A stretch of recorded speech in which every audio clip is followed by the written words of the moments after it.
Alright, we're back again, this time with a tutorial on random sampling.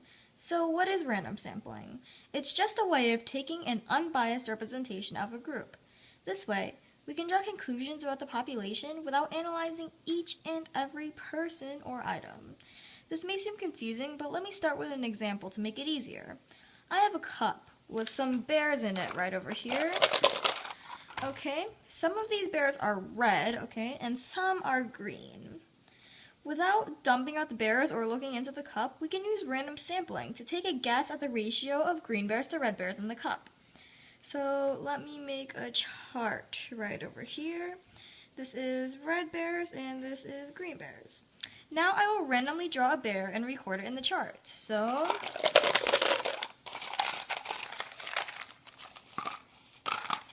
okay, I got a red bear.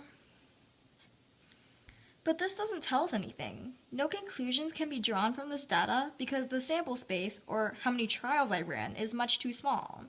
In order to get some real data, this needs to be repeated like 10 plus times. So I'm going to just draw this 12 times because I feel like it. So I continue to draw and record. Red.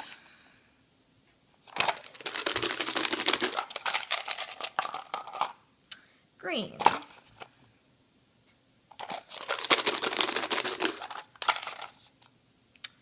Red.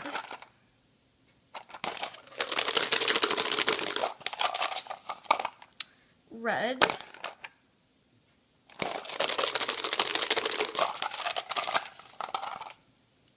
Green.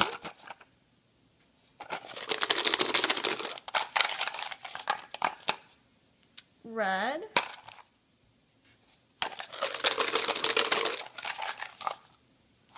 Red.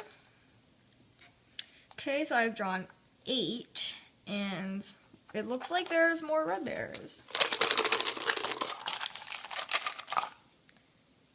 Red again.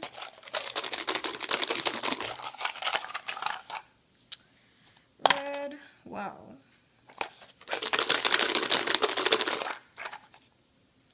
Green.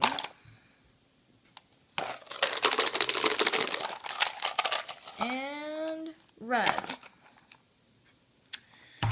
So I've drawn 12 bears. Here are my results. I got 3 green right over here, and 9 red bears. So I would bet that the ratio of green bears to red bears, green to red, would just be 1/3. So let me show the bears. Wow. So it turns out that there was 1 green bear and 4 red bears. So the true ratio of green bears to red bears was 1/4. Or for every green bear, there are 4 red bears. So our random sampling was okay, but not highly accurate, and here's why. Our sample space was way too small. Even with 12 bears, this was not highly accurate. To get a truly accurate representation, I would have to draw like 1,000 bears or more. But we both have better things to do besides pulling bears out of cups, so I'm going to move on. Here's another example. Let's say that the principal of a middle school conducts a survey to see whether the students are involved in clubs after school. Obviously, she just won't go around asking everyone whether they partake in after-school clubs. She can conduct a random sample of the entire population. In this case, everyone in the school. So, if this is the population, the entire school, then this would be the sample space, or something like that.